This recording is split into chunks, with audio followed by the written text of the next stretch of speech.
2차 북미 정상회담이 9일 앞으로 다가온 가운데 베트남 하노이는 회담 준비로 분주합니다. 하노이 현지 분위기와 이번 주 북미 협상 전망에 대해 취재 기자와 자세하게 살펴보겠습니다. 박현주 기자, 김창선 북한 국무위원회 부장을 비롯해서 북한 실무진이 지난 토요일입니다. 이틀 전에 하노이에 도착을 했어요. 김정은 국무위원장이 돌아볼 만한 곳들을 사전에 둘러봤죠. 네, 북측 실무진은 이 베트남 영빈관에 머물면서 김정은 위원장의 동선과 또 의전을 점검하고 있습니다. 이 실무진을 이끄는 사람이 김창선 북한 국무위원회 부장인데요. 지난해 그 싱가포르 정상회담을 떠올려 보면 그 당시에 김창선 부장의 동선이 곧 김정은 위원장의 동선과 거의 일치했습니다. 그래서 이번에도 김 부장이 둘러본 곳이 회담의 주요 시찰지가 되는 것 아니냐는 분석이 많습니다. 네, 어제는 하노이 도심에서 차로 1시간가량 떨어져 있는 삼성전자 스마트폰 공장 외곽을 둘러봤다고 해요? 네, 베트남 박린성 지역에 있는 삼성전자 스마트폰 제조 공장에 간 것으로 알려졌는데요. 말씀하신 대로 그 베트남 도심에서는 차로 1시간 정도 거리고요. 또 회담장으로 유력한 국립 컨벤션 센터를 기준으로는 약 40km 정도 떨어진 곳입니다. 저희 하노이 현지에서 취재 중인 유선희 기자가 어제 둘러봤는데 잠시 보고 가겠습니다. 네. 하노이 도심에서 차로 약 1시간 정도 거리에 떨어져 있는 박린성 삼성전자 스마트폰 생산 공장입니다. 김정은 위원장이 베트남에 방문했을 때 직접 둘러볼 곳으로 상당히 유력하게 거론되는 곳입니다. 베트남 현지 직원이 약 8만 명 정도 근무하고 있는데 실제로 이 정문을 지나 바로 옆에 있는 주차장을 보면 휴일인데도 수많은 직원들이 출근해서 오토바이를 많이 세워둔 모습을 볼 수가 있습니다. 싱가포르에서 보다 완성된 형태의 도시의 모습을 확인했던 김정은 위원장이 이번 베트남에서는 북한에 직접 적용할 수 있는 한창 발전 중인 도시의 모습을 직접 확인할 것으로 보입니다.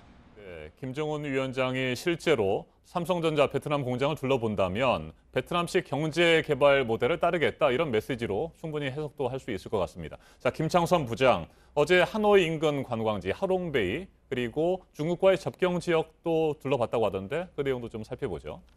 네, 말씀하신 대로 하노이 동쪽에 있는 하롱베이 이곳 관광지인데요. 네. 이곳을 둘러본 것으로 알려졌고 이곳은 지난 1964년에 김일성 주석도 갔던 적이 있는 곳입니다. 또 말씀하신 대로 하노이 북부에 있는 랑선성 지역도 찾은 것으로 알려졌는데요. 만약에 김정은 위원장이 항공편, 그러니까 자신의 전용기인 참매 1호가 아니라 특별 열차를 타고 중국을 거쳐서 베트남으로 간다면 이 랑선성 지역에 있는 역을 거쳐갈 것이 유력하기 때문으로 보입니다. 네, 그런데 김창선 부장이 하노이에 가기 전에 중국 광저우에서 하룻밤을 머물렀잖아요. 비행기로 가게 된다면 광저우에서 경유해서 갈 가능성도 있고 특별 열차를 탄다면 당연히 중국을 거치기 때문에 이 광저우 지역을 지나지 않을까 이런 분석도 나오는데 어떻습니까? 네, 말씀하신 대로 김창선 부장이 지난 15일에 베이징에 갔는데 그 베이징에서 하노이까지 직항편이 있는데도 불구하고 굳이 국내선을 타고 일단 광저우로 갔습니다. 네. 그 광저우에서 하룻밤을 묵은 다음에 이튿날이 돼서야 하노이로 갔는데요. 이 때문에 김정은 위원장도 하노이로 가기 전에 광저우를 들리는 것 아니냐는 관측이 나오는 겁니다.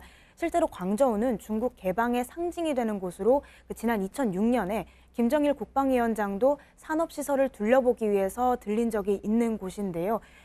이렇기 때문에 그 경제 시찰지로서 광저우가 역할을 하는 것 아니냐는 분석이 네. 있고요.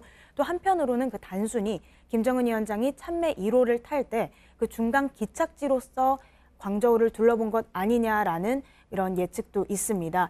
또 그 김창선 부장이 마지막까지 김정은 위원장의 동선을 노출하지 않기 위해서 그 연막 작전 차원에서 광저우를 잠시 들린 것 아니냐라는 그런 분석도 있습니다. 네, 김정은 위원장과 트럼프 대통령이 과연 어디에서 만나서 역사적인 2차 북미 정상회담을 할지 또 그리고 어디에 묵을지 이 부분은 아직 확정이 안 된 것 같고요. 일단 확정이 된 것은 전 세계 취재진들이 모이게 될 프레스센터 아닙니까?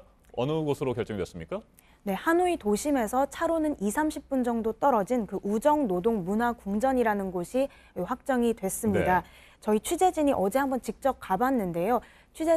전 세계 취재진 수천 명을 수용할 수가 있을 정도로 상당히 큰 규모였고요. 어제 낮 기준으로 이미 공사가 시작이 됐습니다.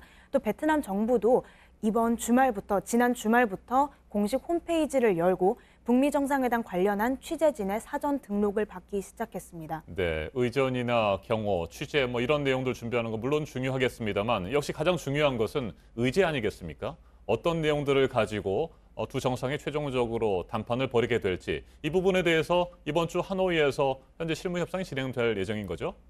네, 이르면은 내일쯤 그 스티븐 비건 미국 대북정책 특별대표가 하노이에 도착을 하고 비슷한 시기에 그 카운터파트인 북한의 대미 특별대표인 김혁철 대표가 하노이에 도착을 할 거라는 관측이 우세합니다. 네. 두 사람은 이달 초에 평양에서 이미 2박 3일 동안 한 차례 실무 협상을 벌인 적이 있습니다. 이 둘이 다시 하노이에서 만나서 막판 협상을 벌인다면 북미 정상회담의 합의문을 도출하는 데 주력할 것으로 보입니다.